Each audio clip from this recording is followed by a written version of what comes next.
우리 오늘 제목 한번 같이 보겠습니다. 교회여 주님의 오래 참으심을 알라라는 제목인데요. 우리가 제목이 이런 거는 오래 참으심을 알라라고 얘기하는 것은 지금 교회에 무슨 문제가 있기 때문에 그런 걸까요? 네, 그렇죠. 오래 참지 못하니까 교회여 주님의 오래 참으심을 알고 너희들도 오래 참아야 된다, 지금 이 얘기를 하는 겁니다. 우리 성도들은 여기 잠깐만 보실까요? 성도들은 우리가 무엇으로 사는 겁니까? 제가 몇 번을 얘기했는데 우리가 하나님 앞에 갈 때 돈으로도 못 가고 믿음으로만 가는 겁니다. 그죠?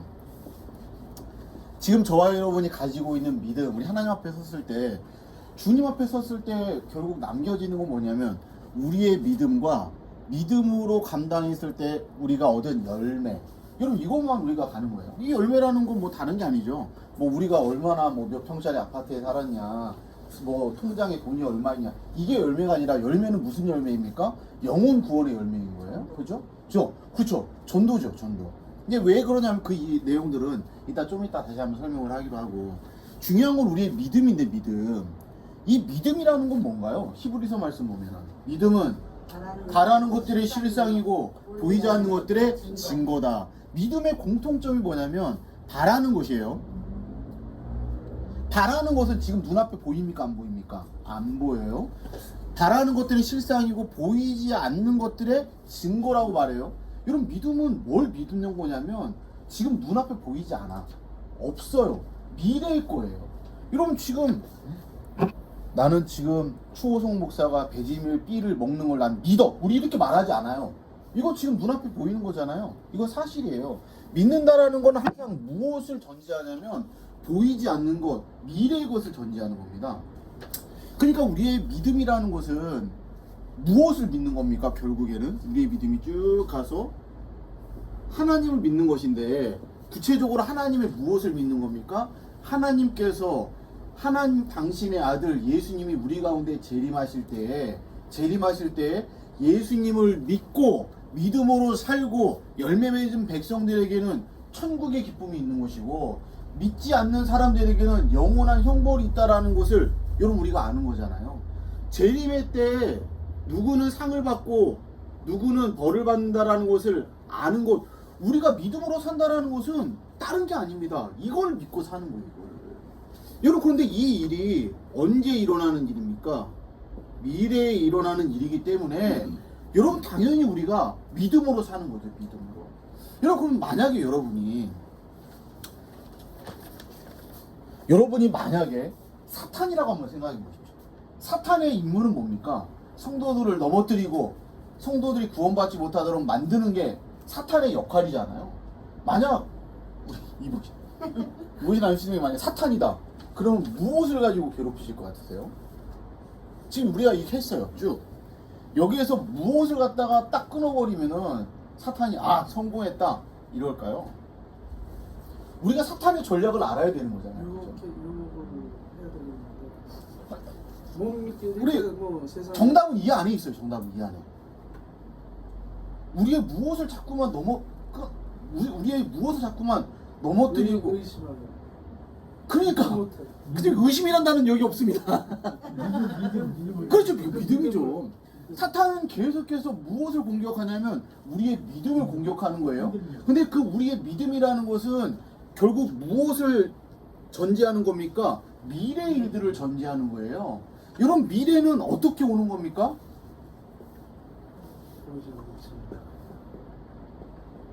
기다려야 오는 거죠. 여러분, 교회에서 말하는 용어로 말하면은 인내해 오는 겁니다. 그렇잖아요. 이런 미래 일들이 그냥 우리가 막 조급한다라고 여러분 그냥 와집니까? 나 손주 보고 싶어. 저는 진짜 손주 보고 싶거든요. 우리 우주한테 빨리빨리 결혼해라 이러는데, 내가 막 너무 손주가 보고 싶다고 막 우주한테 빨리 손주 내놓으라고 말이 안 되는 거죠. 인내해야 되는 거 아니겠습니까? 우주가 자라고 결혼도 해야 되고, 결혼하고 금방 아이가 생기는 것도 아니고 시간이 지나고 인내해야 얻어지는 거잖아요. 미래의 모든 일들은 인내입니다. 여러분이 만약에, 우리가 만약 좀 이게 그런데 사탄이라면 우리의 믿음을 갖다가 없애고 우리가 믿음 없이 만드는 게 사탄의 전략인데, 그러면 가장 효과적으로 쓰는 전략이 뭐겠습니까? 기다리지 못하도록 만드는 거, 기다리지 못하도록. 여러분, 그래서 성도들의 가장 시험에 드는 건 뭐냐면 조급함입니다. 무엇에 대한 조급함입니까? 시간에 대한 조급함이에요. 미래에 하나님께서 분명히 이렇게 말씀해 주셨으면 이 말씀해 주신 그대로 역사가 이루어지는 것이고, 우리 주님은 반드시 다시 오시는 것이고, 주님 다시 오시면 믿음으로 산 사람들에게는 생명이 있는 것이고, 그러지 않은 사람들에게는 영원한 형벌이 있는 것인데, 여러분 조급한 거예요. 믿음으로 살지 못하도록 만드는 겁니다. 그러니까 이 조급함 때문에 우리의 믿음이 사라지고, 믿음이 사라진 성도를 성도라고 말할 수 있겠습니까? 없는 거죠. 여러분, 지금 오늘 말씀을 우리가 베드로후서의 말씀을 나눌 텐데, 베드로후서를 쓴 사람은 누굴까요? 유정님은?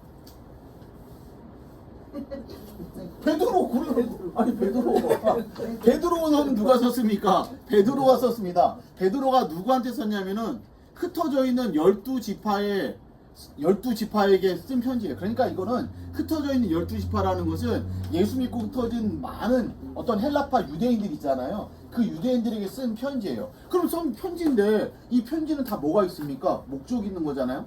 여러분, 지난주에 무슨 말씀을 가지고 우리가 성경 공부했나요? 그렇죠. 유다서. 우리 지난주 유다서의 말씀을 가지고 성경 공부를 했는데, 유다서 말씀을 제가 할 때도 무엇을 말씀드렸냐면, 유다서가 썼던 이유가 뭐라고 말씀드렸습니까? 예수님이 돌아가시고 나서, 예수님이 부활하시고 승천하시고 나서 이미 시간이 40년 가까운 시간이 지나니까 사람들이 무엇이 사라지는 겁니까? 믿음이 사라지는 거예요. 무엇에 대한 믿음이 사라지는 겁니까? 주님이 다시 오실 것이다라는 믿음이 사라지는 거예요. 그 믿음이 사라지니까 어떻게 했습니까? 그냥 이 땅 가운데 살아가는 삶의 모습이 조급한 것이고, 그냥 이 땅에서 먹고 마시고 흥청망청 살아가는 것이고, 이런 조급함을 이런 조급해하는 어떤 상황들을 유발하기 위해서 뭐가 자꾸만 이들을 괴롭혔습니까? 거짓 교사들이 나타나는 거잖아요. 거짓 교사들은 이단이에요, 여러분. 그죠? 여러분, 이단들이요, 그냥 가만히 있을 때 나타나는 게 아니에요. 여러분, 이단들은요, 공통적으로 예수님이 죽으시고 예수님이 승천하신 그 직후에 이단들이 바로 득세한 게 아니라, 시간이 지나고 나서 사람들이 조급한 마음에 언제 주님이 오실까, 이들이 조급한 마음을 가지고 있을 때 거짓 교사들이 등장하는 거예요. 여러분, 사단이 이러한 틈을 파고 들어서 이런 우리 조급한 마음을 부추기면서 우리의 믿음을 꺾어버리는 겁니다. 여러분, 종말에 대한, 예수님 다시 오심에 대한 기대도 없이 소망도 없이 살아가는 성도들이 어떻게 성도라고 말할 수 있겠습니까? 이게 초대교회의 가장 큰 문제였다니까요. 그래서 지금 베드로 사도도 베드로 전서, 베드로 후서를 쓰면서 흩어져 있는 12지파에게 편지를 보내는 거예요. 너희들이 지금 조급한 마음에 재림이 이제 예수님이 오시는 것은 다 거짓말이라고 이 거짓 교사들이 하는 말을 듣고 너희들이 현혹되어 있는데, 너희들이 믿음이 사라졌는데, 하나님의 때는 너희들이 생각하는 시간과 다르다라는 거예요. 그래서 이 베드로후서를 보면은 우리가 잘 아는 말씀이 나옵니다. 어떤 말씀이 나오냐면, 주께는 하루가 몇 년 같고 천년 같고 천년이 하루 같다는 그 한 가지를 잊지 말라는 거예요. 너희들이 생각하는 것처럼, 인간들이 생각하는 것처럼 조급한 마음에 그냥 우리가 생각하는 때에 하나님이, 주님이 다시 오시지 않았다라고, 재림이 없다라고 생각하는 그런 어리석은 짓은 하지 말라라고 말하면서, 하나님에게는 하루가 천년 같고 천년이 하루 같다라는 하나님의 시간을 기억하면서 재림의 주를 소망하고 믿음으로 살라라고 말하는 거예요. 여러분 보십시오. 지난주 수요일에 했던 유다서도 비슷한 내용이었죠, 배경이. 오늘 우리가 나누는 베드로서도 비슷한 지금 내용이죠. 지난주 주일에 마가복음 말씀 우리가 함께 처음 시작을 했는데, 마가복음 1장 1절에 뭡니까? 하나님의 아들 예수 그리스도의 복음의 시작이라 해요. 여러분, 마가복음은 복음서, 마태, 마가, 누가, 요한복음 있는데 복음서 중에 가장 먼저 쓰여진 책이에요. 마가복음이 이렇게 쓰여지고 나서 그 중요성을 알고 마태도 복음서를 썼고 누가도 복음서를 썼고 나중에 이제 요한도 복음서를 쓰는 거예요. 이 마가복음이 원복음서가 되는 거예요. 원복음서. 근데 이 마가복음을 썼던 마가가 다른 이유가 아니라 이런 똑같은 이유라는 거예요. 예수님이 승천하시고 나서 30년 40년 시간이 지나면서 사람들이 일평생 하늘만 바라보면서 주님 언제 오시나 했는데 주님이 오시지 않아. 그러니까 그들 마음 가운데 조급한 마음이 있어. 이 조급한 마음을 보고 거짓 교사들이 들어와서 이들의 믿음을 무너뜨리니까, 아니 성도가 믿음이 없으면 어떻게 구원을 받습니까? 오직 의인은 믿음으로 말미암아 구원을 받는데, 그러니까 그 믿음이 결국 무엇에 대한 믿음입니까? 복음이잖아요. 복음. 예수님이잖아요. 그 예수님에 대한 믿음을 확실하게 하기 위해서 마가복음을 쓰면서 하나님의 아들 예수 그리스도의 복음의 시작이다라고 이야기하면서 믿음에 대해서, 복음에 대해서 이야기를 시작하는 거예요. 그래서 성도 여러분, 보십시오. 우리가 지금 신약 성경에 나와 있는 마가복음도 그렇고 유다서도 그렇고 베드로도 그렇고 이런 바울 서신들도 그런 책들이 많이 있죠. 여러분, 이런 편지들을 볼 때 그 당시 가장 큰 문제는 다른 게 아니라 이 문제였다는 거죠. 사람들이 인내함으로 믿음을 가지고 주님 다시 오심을 기다려야 되는데 조급한 거예요. 사람들이 자신들의 시간을 가지고 하나님을 생각하는 겁니다. 결국 그들이 믿음이 사라지는 겁니다. 그 초대교회 가운데 큰 문제였죠. 여러분, 그 당시에 30년 40년밖에 안 됐어도 사람들이 이런 조급함 속에서 진짜 주님 오실까? 이런 의심을 가지고 그들의 믿음이 사라지는 성도들이 있었는데, 그래서 그게 교회의 가장 큰 문제였는데, 여러분 지금 우리는 어떤가요? 2000년이 지났어요. 30년 40년 정도가 아니라 2000년이 지났어요. 여러분, 지금 왜 이 땅에 있는 수많은 크리스천들이 왜 복음의 능력을 상실한 채로 삶을 살아가는 걸까? 이젠 더 이상 재림이라는 것이 우리에게 와닿지가 않는 거예요. 너무나도 먼 이야기처럼 생각이 드는 거예요. 주님께는 하루가 1000년 같고 1000년이 하루 같은데 그 말씀을 기억하지 못하고 40년 50년이 지난 초대교회 성도들도 만나보지 못한 예수님, 2000년이 지난 우리인데, 아니 그렇게 아무리 기다려도 주님 오지 않으니까 이미 거짓 교사들, 수많은 이단들이 우리 가운데 와서 야 그러지 말아라, 뭐 그냥 그렇게 아등바등 그냥 당장이래, 야 주님 2000년이 지나도 않았는데 주님 뭐 금방 오시겠냐, 야 지금 이 땅에서 너희들 먹고 마시고 즐기고 행복하게 살아, 행복하게 살고 이 세상에서 성공을 위해 살고. 여러분, 많은 미국 교회들이 예전에 한참 부흥할 때 그들이 주장했던 게 그거였잖아요. 세상에서 성공하라는 겁니다. 그래서 교회에서 목사들도 그런 얘기하는 겁니다. 성공하라는 겁니다. 출세하라는 겁니다. 돈 벌라는 겁니다. 여러분, 그것은 여러분 믿음으로 삶을 살아가는 성도들의 어떤 극히 작은 일부분의 모습일 수 있는데, 마치 그게 전부인 것처럼 이야기하면서 번영신학이라는 것을 이야기했던 적이 있었어요.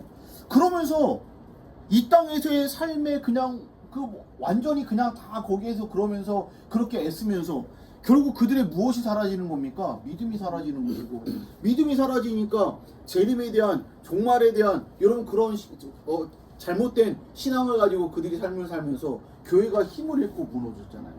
여러분, 지금 미국 교회가 다시금 뜨고 있습니다. 다시금 뜨고 있는데 다른 게 뜨는 게 아니에요. 다시금 그들이 복음으로 돌아가는 겁니다. 믿음을 갖는 겁니다. 무슨 믿음을 갖는 겁니까? 주님 다시 오신다라는 거예요. 주님 다시 오신다라는 거예요. 여러분, 성도들도 마찬가지입니다. 어떻게 우리가 이 땅 가운데, 우리가 그리스도인이잖아요. 그리스도인은 어떻게 살아야 됩니까? 그리스도인으로서 그리스도인의 삶을 살아야 됩니다.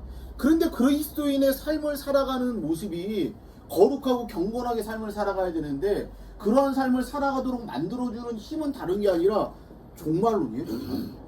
지금 당장이라도 주님이 오신다라고 생각하는 사람이 내가 가지고 있는 물질, 내가 지금 가지고 있는 건강, 내가 가지고 있는 힘이나 권세, 이런 그것이 마치 영원할 것처럼 그것 붙들고 살겠습니까? 아니죠. 주님께서 원하시면 기꺼이 주님을 위해 드릴 수 있는 그런 마음, 흘려버릴 수 있는 마음, 그러한 마음을 가지고 교회와 성도를 섬기면서 살아가는 성도, 이런 그런 성도가 바로 이 땅 가운데 그리스도인의 삶을 살아간다라고 말할 수 있는 거죠. 오늘 지금 이 이야기를 함께 이제 좀 나눕니다. 또 나누는데, 오늘 말씀들을 나누면서 좀 우리의 신앙들을 점검했으면 좋겠고, 여러분, 우리가 믿음이 있다라고 말하는데, 우리 다 믿음이 있으세요? 믿음이 있으십니까? 라고 물어보면 다 믿음이 있다라고 말하는데, 과연 우리의 그 믿음이라는 게 어떠한 믿음인지, 나를 번영하게 하시고 성공하게 하실 그 주님을 믿는 건지, 아니면 여기에 나와 있는 것처럼 우리 주님 반드시 다시 오실 것인데 주님 다시 오실 때 나는 믿음으로 살고 믿음의 열매를 맺어서 주님 앞에 상 받을 만한 믿음으로 삶을 살아가는지 우리의 모습을 점검해보는 그런 시간이 되었으면 좋겠습니다. 우리 들어가며 보겠습니다. 들어가며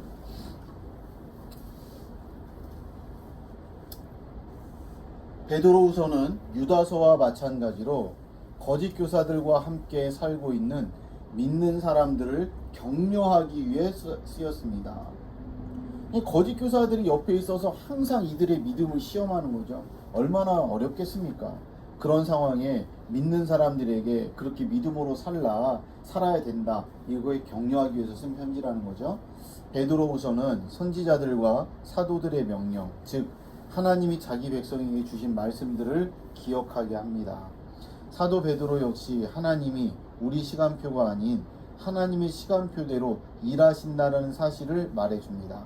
베드로는 우리에게는 더뎌 보이는 시간도 사실은 하나님의 완벽한 때임을 말해주고자 이 편지를 썼습니다. 하나님의 때가 가장 완벽하다라는 것을 알면 기다리면 되는 거예요. 그런데 우리가 그것을 기다리지 못하는 것은 믿음이 없는 것이고, 믿음이 없다라는 것은 하나님의 때가 불완전하다라는 거죠. 내 생각대로 그래서 움직이겠다라는 거죠. 이게 얼마나 어리석은지를 알라라는 거죠. 그러므로 교회는 그리스도의 재림을 기다리며 언제나 거룩하고 경건해야 합니다. 그날이 오늘이든 내일이든 먼 미래든 언제 임할지는 알 수 없습니다. 그러나 그날은 정확한 때에 임할 것입니다. 우리 주님께서 임하시는 때가 가장 정확한 때라는 거예요. 그때까지 우리는 어떻게 해야 됩니까? 기다리는 거예요. 그 며칠 전에 책을 보는데 책에 아주 재밌는 그 글이 있었어요.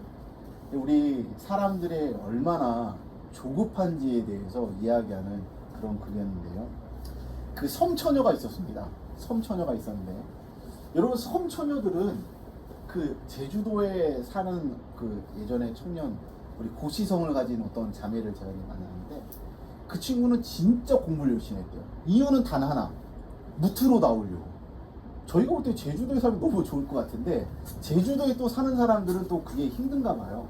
그래서 제주도에 사는 사람들은요, 꿈이 무트로 나오는 거랍니다. 대학을 가든지 시집을 가든지 무트로 나오는 게 그들의 꿈이래요. 근데 섬처녀가 있었는데 이 섬처녀가 어느 날 육지 사는 총각과 맞선을 보기로 했어요. 설렜겠죠. 내도 이제 인생, 나도 이 지긋지긋한 섬을 벗어날 수 있다. 내가 어떻게든 육지 총각 잘 보이고 잘 만나가지고 나도 이제 무트로 가야 되겠다, 이런 마음을 가지고 손꼽아 기다렸습니다. 이게 당일날이 됐어요. 당연히 섬이니까 뭐를 타고 나가야 됩니까? 배를 타고 나가야 돼요. 배를 타고 나가려고 시간을 보면서 막 예쁘게 화장도 하고 가지고 있는 옷 중에 제일 예쁜 옷을 입고 그렇게 화장을 하고 했는데, 하다 보니까 시간이 곧, 아니 이제 곧 배가 출발할 시간이 된 거예요. 막 뛰었습니다. 막 뛰었어요. 막 뛰어가지고 보니까 배가 지금 막 떠난 거예요. 그거 보고 어떻게 했어? 섬에 뭐 배가 우리 버스 다니듯이 뭐 1시간에 뭐 2대씩 다니는 것도 아니고, 이 배를 놓치면 맞선을 볼 수가 없는 겁니다. 내가 지금 이걸 며칠을 기다렸는데, 내가 어떻게든 이 남자를 만나서 내가 이제 무트로 가야 되는데, 그래서 지금까지 화장도 예쁘게 하고 열심히 지금 예쁜 옷도 입고 이렇게 달려왔는데, 배가 지금 그냥 딱 자기가 그냥 몸을 던지면 그냥 금방이라도 닿을 것 같은 그런 거리에 배가 있는 거예요. 어떻게 할까 발을 막 동동 그러다가 기고 막 갔습니다. 왜 갔을까요? 배를 뛰려고 막 달려가지고 그 처녀가 배를 향해 몸을 확 던졌는데, 배에 탔을까요, 안 탔을까요? 못 탔어요. 물속에 퐁 나가고 빠졌어요. 그걸 보고 깜짝 놀라서 배가 막 소리를 지르면서 선원들이 막 그냥 구명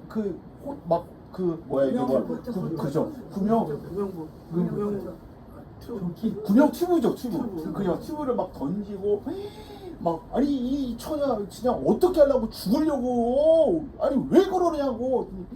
내가 지금 빨리 무트로 가야 되는데 배가 이렇게 떠나가지고 이 배를 잡으려고 했다고. 그랬더니 거기 있는 선장이 그러는 거야. 무슨 소리 하고 있어? 지금 배가 조금 있으면 배가 곧 도착하는데 지금 우리는 5분 늦어가지고 어떻게든 빨리 들어가려고 하는데 들어가는 배를 향해 그렇게 뛰어버리면 어떡하냐고. 여러분, 우리의 조급함이 그렇다는 거예요. 우리가 생각할 때 뭔가 빠른 것 같고 느린 것 같고 그건 우리 착각이라는 거예요. 우리의 착각. 여러분, 하나님은요 가장 완벽한 때에 가장 완벽한 방법으로 이루시는 겁니다. 하나님만 바라보는 거예요. 하나님만. 자, 우리 들어와서 보시면 우리 1번 선지자들의 예언과 사도들의 명령을 기억하십시오. 베드로후서 3장 1절부터 7절까지 말씀, 우리 이보신 안수 집사님부터 한 절씩 읽어주시기 바랍니다. 사랑하는 자들아, 내가 이제 이 둘째 편지를 너희에게 쓰노니 이 두 편지로 너희의 진실한 마음을 일깨워 생각하게 하여 곧 거룩한 선지자들이 예언한 말씀과 주되신 구주께서 너희의 사도들로 말미암아 명하신 것을 기억하게 하려 하노라. 먼저 이것을 알지니 말씀을 조롱하는 자들이 와서 자기의 지역을 따라 행하며 조롱하여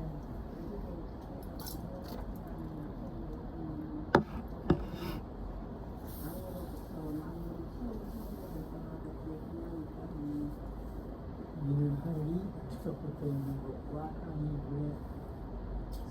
물에서 나와 물로 성립된 것도 하나님의 말씀을 중에서 그들이 일부러 잊으려 함이로다. 이로 말미암아 그때에 세상은 물이 넘치고 멸망하였으되 이제 하늘과 땅은 그 동일한 말씀으로 못살기 위하여 보호하신 바 되어 경건하지 아니한 사람들의 심판과 멸망의 날까지 보존하여 두신 것이니라. 네. 우리 지금 1번 보십시오. 교회가 품어야 할 큰 소망의 메시지는 무엇입니까? 예수님을 믿는다라는 이유로 교회가 박해를 받고 있었으므로 베드로는 그들에게 편지를 보내 예수님이 다시 오실 것이다라는 진리를 확인하고 굳건하게 했습니다. 그런데 그 내용은 다른 게 아니에요. 그리스도의 말씀과 명령을 기억하라는 겁니다. 하나님께서 우리에게 주신 말씀과 명령을 기억하라는 거예요. 예수님을 말세에 조롱하는 자들이 교회에 올 것입니다. 그들은 교회가 그리스도의 재림에 관해 근심하는 것을 조롱합니다. 교회가 재림에 대해서 예수님이 다시 오실 것이다라고 이야기하고, 우리 그러면서 우리가 주님이 이제 곧 다시 오시는데 지금 우리가 열매도 없고 우리가 어떻게 삶을 살아가야 될까? 내가 지금 잘 살아가는 걸까? 나에게 구원이 있는 걸까? 이걸 가지고 근심할 때 그들은 그걸 보고 조롱한다는 거예요. 조롱한다. 그리고 그들은 재림의 지연을 예수님이 안 오신다라는 명백한 증거로 삼습니다. 여러분, 그들이 조롱의 근거로 삼는 게 뭡니까? 우리가 여기 한번 잠깐 보시면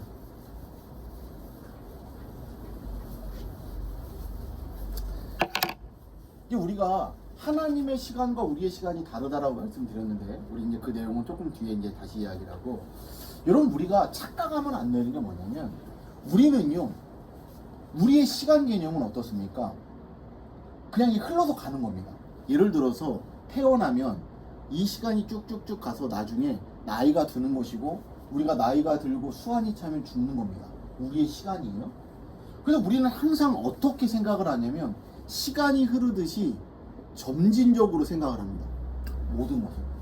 이 점진적인 시각으로 누구를 바라보냐면 하나님을 바라보는 거예요.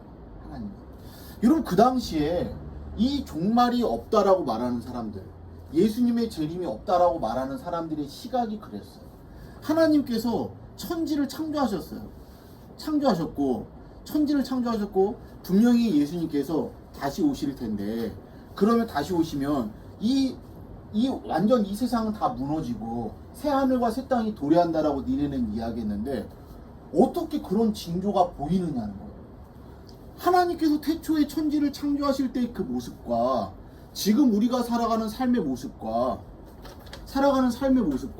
현재와 차이가 없는 거예요. 우리가 볼 때 차이가 없는데, 이 재림이라는 것은 말도 안 되는 이야기냐라고 이야기를 하는 거예요.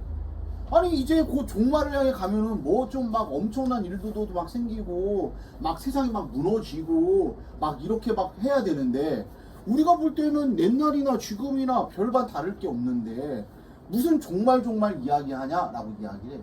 여러분, 그런데 그것은 점진적으로 생각하는 우리의 시선의 문제인 것이지, 여러분 하나님의 때는요 어떻습니까? 말씀 한마디로 아무것도 없는 무에서 천지가 창조됐어요.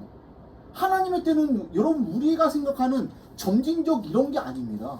여러분 우리가 예수 믿은 게 점진적으로 예수 믿었나요? 여러분 첫 번째 교회 나오고 그 다음 교회 나오고 세 번째 교회 나오고 한 10번 정도 교회 나오니까 그래도 우리가 구원받을 만한 믿음으로 자랐나요? 아니에요.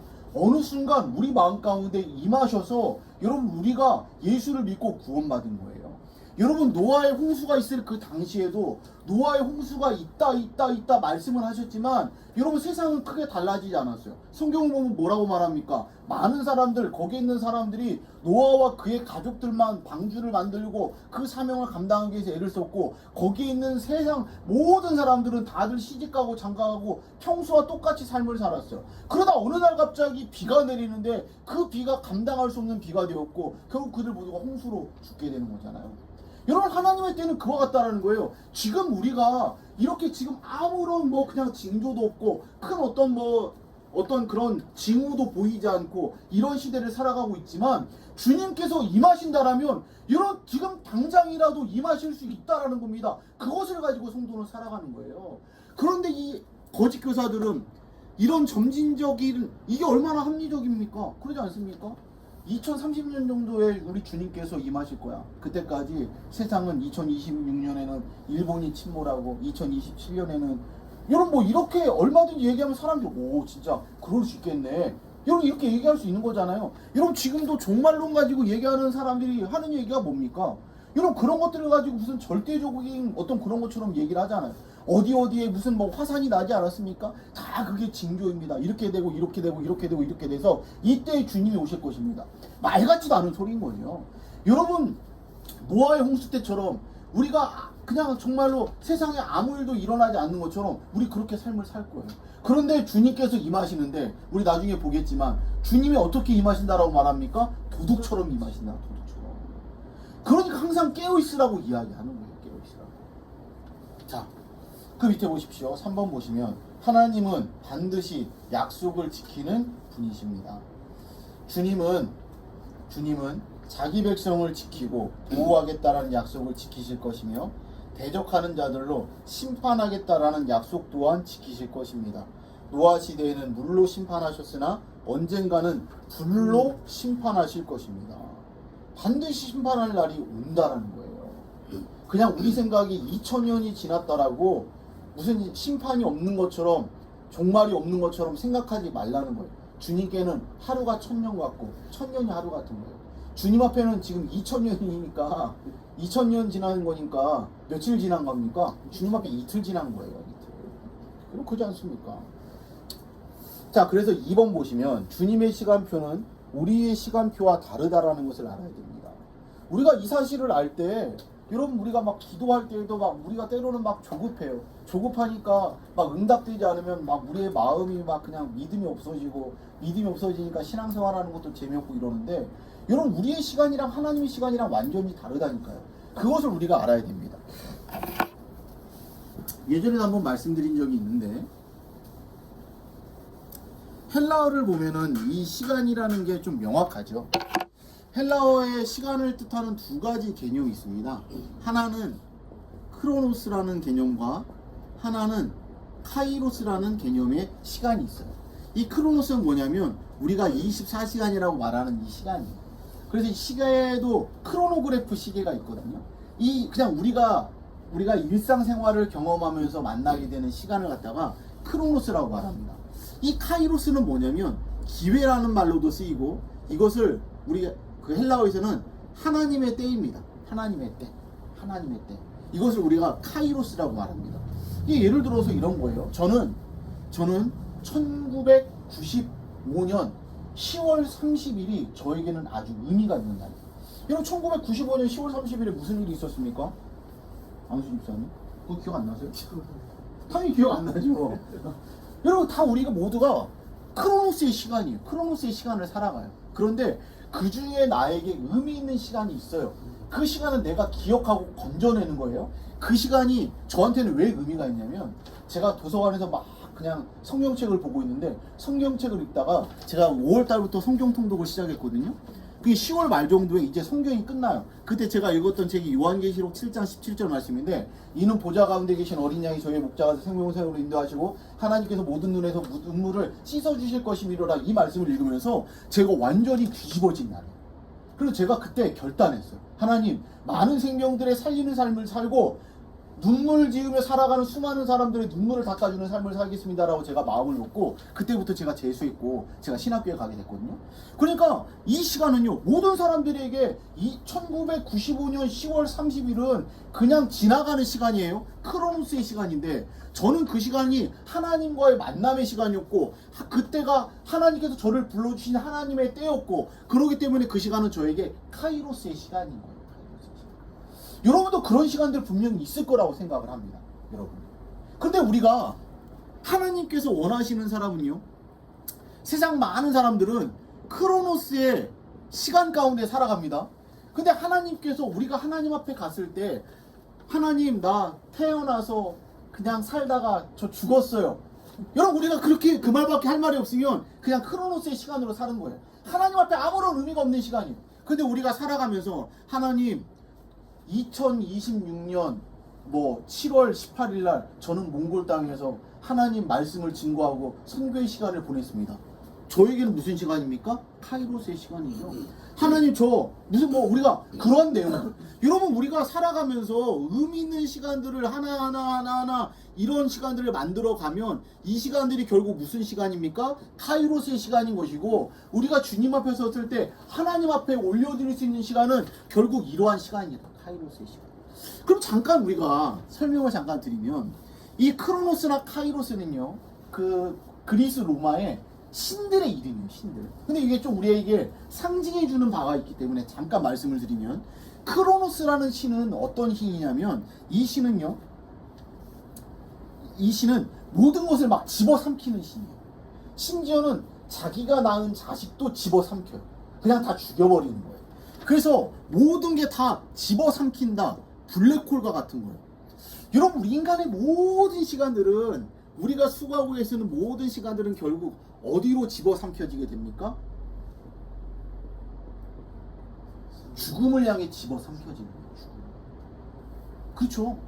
여러분, 우리의 모든 시간들은 여기에서 힘쓸 수 있는 게 아무것도 없어요. 여러분, 아무리 대단한 그룹의 회장이라 할지라도, 아무리 좋은 것, 맛있는 것을 먹고 엄청나게 건강한 삶을 산 사람이라 할지라도, 모두 다 이 죽음이라는 블랙홀 안으로 다 들어가는 거예요. 집어삼켜지는 거예요. 우리의 시간들조차도 내가 언제 태어나서 어떻게 했고 여러분, 이 시간들조차도 모두가 다 이렇게 죽음을 향해 빨려 들어가듯이 가는 시간이에요. 근데 이 크로노스는요, 무엇이 있냐면, 항상 크로노스에게는 낮이 있고 모래시계가 있습니다. 무슨 말입니까? 이 시간은 유한하다라는 거예요. 여러분, 모래시계 뒤집어 놓으면 어떻습니까? 그게 영원히 떨어집니까? 아니에요. 떨어지고 그게 끝나면 그냥 끝나는 거잖아요. 마찬가지로 우리 인간의 크로노스라는 것은 결국 유한한 시간이라는 겁니다. 유한한 시간인데 낫을 들고 있어요. 이 낫은 무엇입니까? 추수할 때 쓰는 거잖아요. 여러분, 결국 이렇게 여러분 끝나는 때가 있다라는 겁니다. 끝나는 때가 있다라는 거. 이게 크로노스예요. 근데 우리 인간들은 이것을 바라면서 사는 거예요. 이 크로노스를 위해서 애를 쓰는 겁니다. 매일매일 아침에 일찍 일어나서 밤늦게까지 열심히 일을 하는데, 그 일이 결국 어디를 향해 가는 겁니까? 죽음을 향해 가는 거잖아요. 여러분, 그런데 카이로스의 시간은 어떤 거냐면, 카이로스도 신인데 이 신은 조금 웃기게 생겼습니다. 대단히 웃기게 생겼는데, 여러분 막 그냥 이렇게 그림 이런 걸 보다가 그리스 로마에 나와 있는 신이라고 하는데, 신인데 되게 완전 웃기게 생겼어. 그 웃기게 생기면 아마 카이로스가 정답일 거예요. 이 카이로스는요, 일단 머리가 대머리입니다. 머리가 하나도 없어요. 근데 앞에 조금 머리가 있어요. 옛날에 몽골 사람들, 여기 몽골족들 보면 앞에 머리 조금 있잖아요. 이것처럼 앞에만 머리가 조금 있고 뒤통수에는 아예 머리가 하나도 없습니다. 그리고 신발은 날개 모양의 신발이 이렇게 신겨져 있어요. 여러분, 이게 무엇을 상징하냐면, 카이로스는 뭐라고 말씀드렸습니까? 기회라고 말씀을 드렸어요. 여러분, 기회는 어떻습니까? 기회는 내가 올 때 잡는 거예요. 기회는 지나가 버리면 잡을 수가 없어요.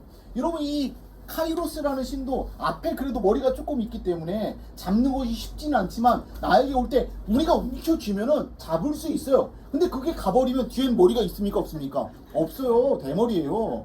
못 잡는 겁니다. 그런데 한 번 지나가면 신발에는 뭐가 있습니까? 날개가 있으니까 날아가듯이 가버리는 거예요. 그게 우리의 기회라는 거예요. 기회.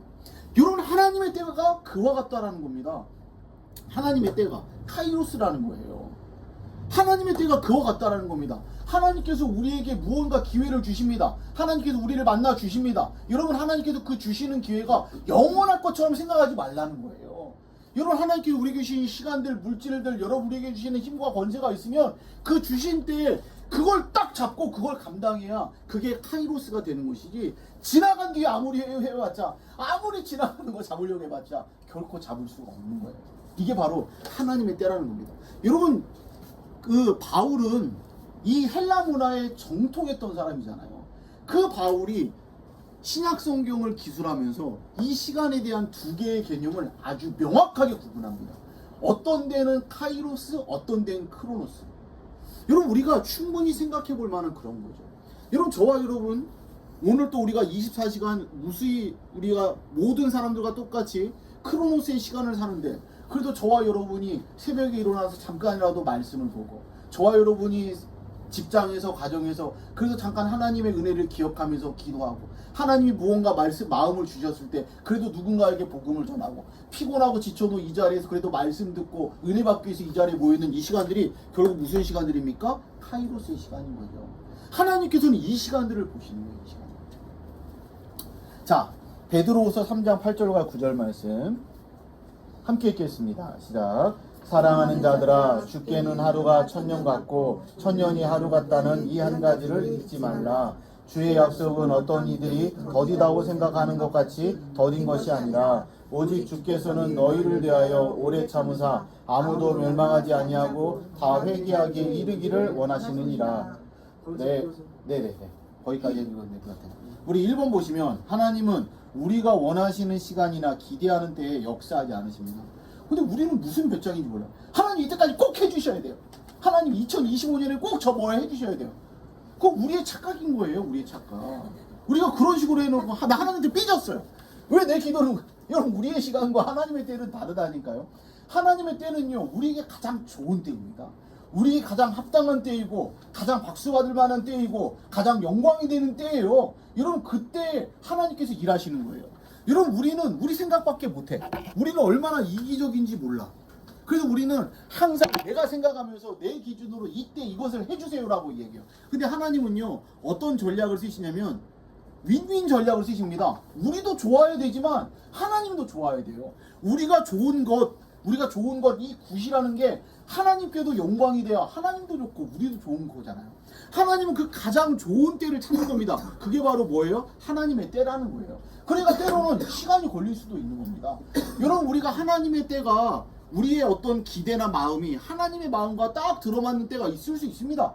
여러분, 그때 하나님께서는 번개처럼 일하시고 역사하시기도 하지만, 때로는 여러분, 그냥 우리의 기도라는 게 어떨 때 보면 그러잖아요. 우리의 욕심과 우리의 정욕대로 구하는 게 많은데, 여러분, 그런 우리의 마음들이 하나하나 깎아지고 나중에 하나님의 마음에 합한 우리의 기도가 될 때, 여러분, 하나님의 때와 딱 만나는 것이고, 여러분, 그때 응답이 이루어지는 거지. 그냥 우리가 막 그냥 뭐 한다라고 여러분 들어주는가? 여러분, 그것은 아닐 수도 있다라는 거예요. 물론 성경을 보면은 강청하라, 뭐 간절히 부르짖어라, 불의한 재판관의 비유처럼, 불의한 재판관이라 할지라도 계속해서 찾아가고 부르짖고 기도하는 사람의 기도를 들어주지 않겠느냐라고 말하는데, 여러분, 우리가 착각하면 안 되는 게, 여러분, 그 과부가 했던 이야기는 너무나도 당연한 이야기였어요. 불의한 재판관도 너무나 당연한 이야기이기 때문에 그 기도를 들어주었던 것처럼, 하나님은 불의한 재판관이 아니라는 거죠. 우리가 하나님 앞에 올바른 모습으로, 여러분, 우리의 당연한 어떤 그런 권리나 우리가 당연히 기도해야 될 것들을 가지고 하나님 앞에 기도했을 때 들어주지 않겠느냐라고 말하는 거죠. 들어주지 않겠느냐. 자, 우리 그거 보십시오. 그러니까 우리가 원하는 시간이나 기대하는 때에 하나님 역사하지 않는다. 우리의 시간과 하나님의 시간은 다르다라는 것이고, 우리 그 뒤에 넘겨서 2번 보시면, 주님이 재림을 약속한 지 2000년이 지났지만 반드시 오실 것입니다. 우리의 시간과 하나님의 시간이 다르기 때문에 그런 겁니다. 아직 이 땅에 오시지는 않았지만 반드시 오실 것입니다. 왜냐하면 하나님은 어떤 분이기 때문에? 신실하신 분이기 때문에. 야, 이제 뭐 다 척척 박사 되셨네요. 신실하신 분이기 때문에. 여러분 신실이라는 것은 무슨 뜻이라고 말씀드렸습니까? 약속하신 것이 있으면 반드시 지키는 게 신실이에요. 하나님께서 약속해 주신 게 반드시 지키는 분이기 때문에 우리는 그 약속을 믿을 수 있다라는 거예요. 여러분 우리가 지금 살아가는 사회가 신용사회라고 말하잖아요. 그래서 우리 신용카드나 이런 것도 함부로 써서는 안 되는 게 그게 다 우리가 신용 점수가 되는 것이고 나중에 우리가 결국 그 점수를 가지고 무슨 뭐 대출을 하든지 뭘 하든지 살아가는 겁니다. 여러분 이 신용이 없으면 살 수가 없는 거예요. 여러분 근데 그 신용이라는 게 어느 날 갑자기 이 신용이라는 게 만들어지는 건가요? 아니잖아요. 과거에 여러분이 어떻게 삶을 살았는지를 가지고 지금의 신용이 결정되는 거잖아요. 그죠? 여러분 마찬가지입니다. 우리가 하나님도 신용이 있는가 없는가 여러분 따져보자라는 거예요. 여러분 구약이 있습니다. 성경이 몇 권입니까 전체? 66권. 구약이 몇 권입니까?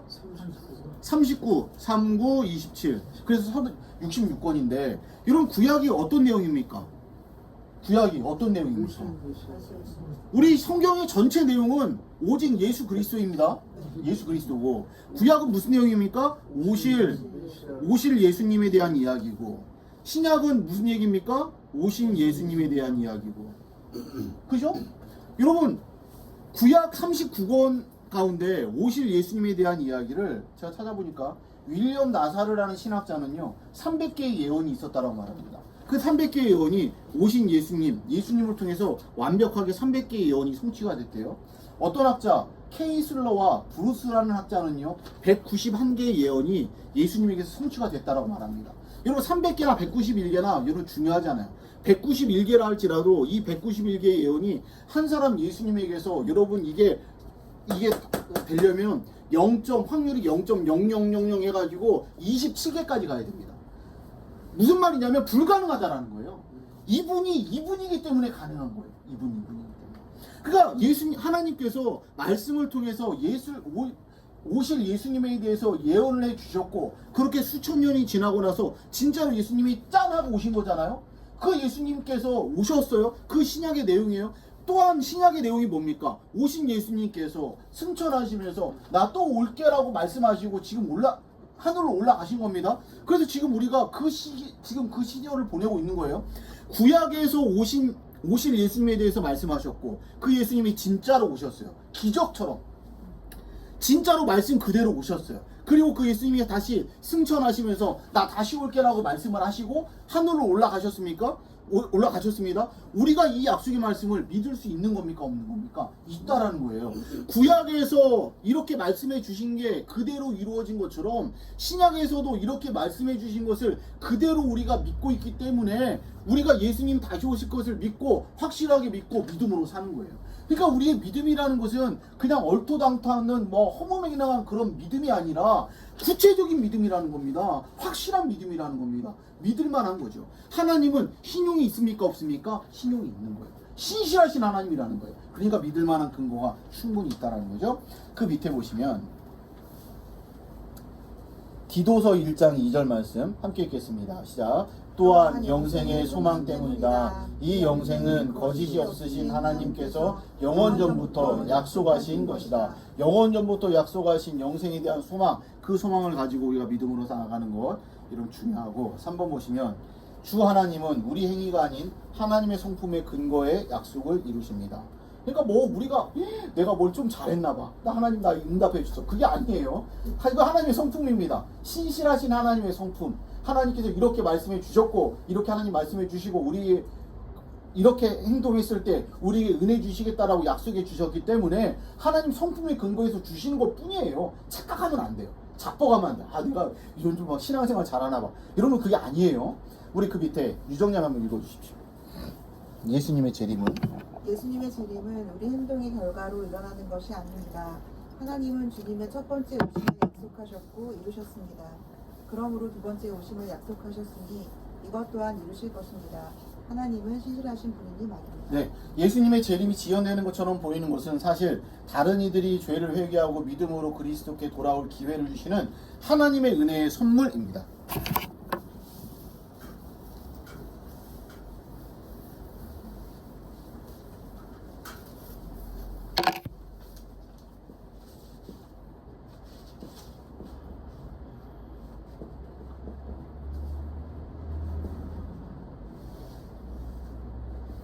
구약의 시대를 율법의 시대라고 이야기하잖아요. 근데 율법으로는 구원을 받을 수 없다라는 것을 이 율법을 지키면서 사람들이 깨닫게 되죠. 그래서 그 율법을 완성시키기 위해서 누가 우리 가운데 오십니까? 예수님이 오셨습니다. 그 예수님이 오시고 나서 예수님이 여러분 이 땅 가운데 삶을 사셨던 건 33년밖에 되지 않아요? 그리고 예수님께서 승천하시면서 누구를 보내주십니까? 성령을 보내주셔서 여러분 신약은요 교회의 시대는 누구의 시대입니까? 성령의 시대입니다. 여러분 성령의 시대인데 성령의 시대가 여러분 또 한 가지 성령의 시대를 무슨 시대라고 말하면 은혜의 시대, 은사의 시대라고 말합니다. 왜냐하면 우리가 성령께 구하면 성령께서 필요한 은사들을 우리에게 마구 주시겠다라고 약속해 주셨기 때문에 여러분 은혜의 시대, 은사의 시대라고 이야기하기도 합니다. 여러분 그런데 왜 우리에게 은혜를 주시는 거고 은사를 주시는 걸까요? 왜 우리에게?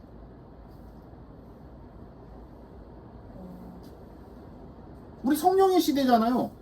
왜 우리에게 성령을 주시는 걸까요? 하나님 아는 걸 예수는 바로 알고 또 그 신앙을 지키기 위해서 네. 믿음을 네. 믿음을 네. 지키기 위해서 네. 도와주고 네. 다들 똑같은 얘기 계속 지금 하시는데 50점이죠. 50점. 네. 여러분 우리가 성령의 은혜로 우리가 구원을 받고 매일매일 부어주시는 성령의 도우심과 힘과 능력으로 믿음을 지키면서 삶을 살아가는 것 여러분 50점이라고 말씀드렸어요. 나머지 50점은 뭘까요? 하나님 아는 거 똑같은 거. 당연히 똑같은 거. 나머지 50점은 뭘까요? 우리 50 플러스 50이 돼야 100점인데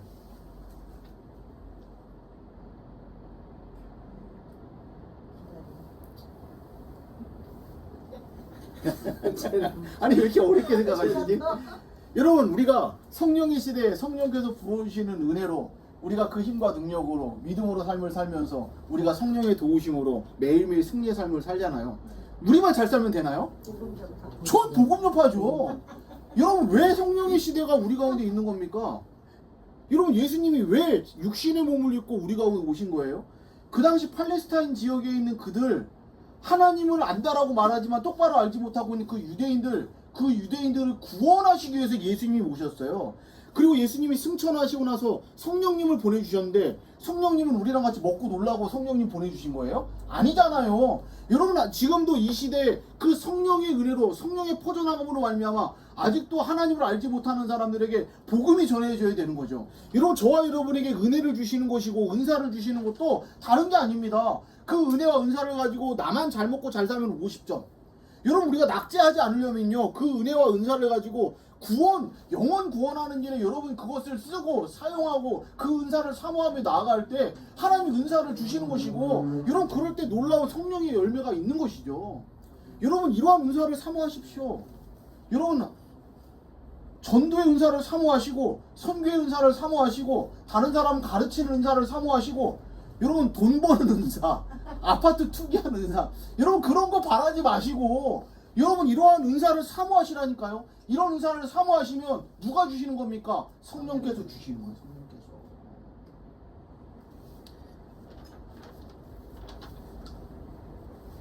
다시 지금 우리는 성령의 시대를 살아가고 있습니다. 성령의 시대는 은혜의 시대라고 말하기도 하고 은사의 시대라고 말하기도 합니다. 수많은 은사들 우리에게 주세요. 진짜로 여러분 그 전 세계 교회들 소식들을 보면요 진짜로 엄청난 은혜의 시대를 우리가 살아가고 있습니다. 은혜의 시대. 지금 뭐 아프리카나 남미나 이런 데서 막 부흥의 역사가 있는 그런 교회들을 보면요 이런 엄청난 은혜와 은사들이 있는 것을 보게 돼요. 여러분 그런데 이러한 은혜와 은사들을 주시는 이유가 무엇입니까? 첫째는 우리의 믿음을 지키기 위해서요. 두 번째는 무엇입니까? 복음 전하라. 여러분 한국 교회도 초기에 우리가 엄청난 대부흥을 경험하고 은혜와 은사를 경험할 때가 있었죠. 근데 이 한국 교회가 그렇게 엄청난 은혜와 은사를 가지고 교회는 급성장했는데 여러분 교회 성장하기 위해서 보면요 이 은혜와 성장을 받고 교회가 급성장하게 되었는데 그 급성장하게 되는 게 꺾이고 지금 이렇게 교회가 하향세를 갖는 가장 큰 이유가 무엇인지 아십니까? 이 은혜와 은사를 가지고 자교회 중심주의 더 이상 교회가 선교나 여러분 선교가 꺾여지는 순간부터 여러분 교회에 지금 한국 교회의 어려움은 사실은 시작이 된 거예요. 여러분 하나님께서 우리에게 은혜를 주시고 은사를 주신 것은 나눠야 됩니다. 이런 받은 바 은혜를 가지고 나만 쓰면 50점. 50점은 낙제입니다. F학점이에요. 이런 조금이라도 나누셔야 됩니다. 그래도 60점 되고 70점 되고 80점 돼야 이런 우리가 나중에 하나님 앞에 섰을 때 상급이 있는 거죠. 우리 마지막 세 번째입니다. 그럼 어떻게 살아야 될까? 3번 보시면 예수님의 재림을 기다리면서 거룩하고 경건하게 사십시오. 우리 10절부터 13절까지 저와 이를 한 절씩 읽겠습니다. 그러나 주의 날이 도둑같이 오리니 그날에는 하늘이 큰 소리로 떠나가고 물질이 뜨거운 불에 풀어지고 땅과 그 중에 있는 모든 일이 드러나리로다. 이 모든 것이 이렇게 풀어지니 너희가 어떠한 사람이 되어야 마땅하냐 거룩한 행실과 경건함으로 하나님의 날이 임하기를 바라보고 간절히 사모하라. 그날에 하늘이 불에 타서 풀어지고 물질이 뜨거운 불에 녹아지려니와 우리는 그 약속대로 네가 있는 곳인 새하늘과 새 땅을 바라보자. 네, 우리 주님의 재림을 기다리는데 어떻게 삶을 살아야 될까? 첫 번째는 도둑의 비유를 알라는 거죠. 언제 주님이 올지 몰라. 우리 주님 도둑놈이야. 도둑놈이 말하고 오는 거 아니잖아요. 말하고 오는 것은 손님이죠. 주님이 손님으로 오는 게 아니라 도둑처럼 온대요. 도둑처럼. 그러니까 항상 우리가 깨어 있어야 됩니다. 여러분 깨어 있는다라고 해서 말씀드렸죠. 눈만 말똥말똥 뜨고 깨어 있는 게 아니라 영적으로 깨어 있어야 됩니다. 영적으로 깨어 있어야 돼요. 영적으로 깨어 있는다라는 것은 무슨 뜻일까요? 우리 안수 집사님 내일 당장 오늘 저녁에 안수 집사님 돌아가신다 할지라도 천국에 들어갈 것을 확신하십니까? 여러분 이게 바로 믿음의 준비인 거예요. 다른 게 아닙니다. 여러분 이런 믿음의 준비를 가지고 우리가 삶을 살아가는 거 여러분 중요하고요. 늘 우리가 준비가 되어 있어야 되고 그리스도의 재림은 더 이상 신비가 아니라고 이야기합니다. 왜냐하면 성경 여기저기에 나오는 이야기예요. 이런 구체적인 이야기입니다. 무슨 막 뭐 말 같지도 않은 이야기를 하는 사람들이 있잖아요. 우리 영이 어떻게 되고 뭐가 어떻게 되고 뭐 이런 얘기 하는데 다 말 같지도 않은 얘기고 그리스도의 재림은 신비가 아니에요. 그냥 우리가 생각하듯이 어떤 막 신비스러운 어떤 게 아니라 우리 눈앞에 닥쳐지는 눈앞에 보여지는 현실이라는 거예요. 근데 그 마지막 날의 특징이 무엇이냐면 4번을 보시면 땅과 지금의 하늘과 땅이 사라진대요. 오늘 말씀 보니까 하늘이 불에 타서 풀어지고 물질이 뜨거운 불에 녹아진다라고 이야기해요. 이 말은 무슨 말이냐면 그냥 막 너네들 불로 고문 좀 당해봐라 이런 게 아니라 우리의 모든 것들이 다 어떻게 된다라는 겁니까? 사라진다라는 거예요. 여러분 사라진다라는 겁니다. 사라지는데 무엇만 남게 되겠습니까? 무엇만. 다시 우리 처음으로 돌아가는 거예요. 우리가 무엇만 남게 되는 겁니까? 우리의 모든 게 다 사라져요. 우리가 가지고 있는 물질도 다 사라집니다. 우리가 가지고 있는 건강도 사라집니다. 우리의 젊음이나 여러분 이런 모든 게 다 사라집니다. 우리 모든 게 다 사라지고 하나님 앞에 무엇만 남는 겁니까? 믿음만 남는 겁니다. 여러분 이 불시험이 있는 이유는 다른 게 아닙니다. 모든 게 다 사라지는 것은 다른 게 아니에요. 우리의 믿음이 끝까지 있는가 그걸 보기 위해서 여러분 이야기하는 거예요. 여러분 이 이야기는 사실은 베드로만이 한 게 아니라 바울도 이런 이야기를 했잖아요. 너희들의 공적을 다 불태운대잖아요. 우리의 모든 게 다 불태워지는 겁니다. 우리가 하나님 앞에 자랑하고 싶었던 것, 하나님 앞에 내놓을 만한 것들, 우리 하나님 앞에 카이로스의 시간을 보냈다라고 말하는 것들, 이 모든 것들을 하나님 앞에 가지고 가는 그런 날이 있을 것인데 그 모든 게 다 불에 타는 겁니다. 다 사라지는 겁니다. 거기에 믿음으로만 행한 그 모든 것들, 믿음으로만 남는 것들, 이것만 결국 주님 앞에 남는 것이고 그것이 하나님 앞에 드려지는 것. 결국 하나님께서는 이 믿음을 보시고 우리를 구원해 주시는 거죠. 그날이 반드시 온다 우리 이야기합니다. 자, 이것을 안다면 하나님의 백성은 그때를 거룩하고 경건하게 살아야 됩니다. 경건하게 살아야 됩니다. 그리스도께서 만물을 새롭게 하실 것입니다. 이것을 기억할 때 우리는 인내심을 가지고 굳건하게 버틸 수 있습니다. 주님의 약속은 진실하며 끝까지 인내하며 기다리는 자들에게 주님은 큰 상급을 주십니다. 우리 신학적 주제 그리스도와 연결 성경적 적용은 여러분 읽어보시면 될 것 같습니다. 혹시 질문 있으신가요? 하나님 아버지 고맙고 감사합니다. 날마다 아버지 하나님 이 땅 가운데 충실하게 삶을 살지만 하나님 우리의 마음은 우리의 믿음은 장차 우리 가운데 다시 오실 주님을 향한 믿음으로 삶을 살아갈 수 있도록 인도해 주시고 끝까지 인내함으로 그 믿음을 지켜서 아버지 하나님 주님 앞에 섰을 때 잘했다 칭찬받고 우리 주님 앞에 상급받을 수 있는 우리 귀한 성도들 될 수 있도록 인도해 주시옵소서. 남은 한 주간도 주님께서 은혜 가운데 붙들어 주시고 주님의 의를 위해서 하나님의 나라를 위해서 수고하고 애쓰며 삶을 살아갈 때 가장 좋은 것들을 허락해 주시며 아버지 하나님 나의 시간을 생각하면서 하나님의 뜻을 아버지 하나님 오해하거나 아버지 하나님의 뜻을 아버지 하나님 정말 옳지 않게 생각하는 그런 어리석은 성도 되지 않도록 우리의 마음과 생각을 붙들어 주셔서 아버지 하나님, 하나님의 뜻에 우리의 뜻을 마치고 하나님의 시간에 우리의 시간을 맞추며 아버지 끝까지 인내함으로 믿음으로 승리하는 거룩한 주의 백성들 될 수 있도록 인도해 주시옵소서. 돌아오는 발걸음도 붙들어 주시고 한 주간도 선한 길로 인도해 주시기를 간절히 원하며 예수님의 이름으로 축복하며 기도하옵나이다. 아멘. 감사합니다. 수고하셨습니다.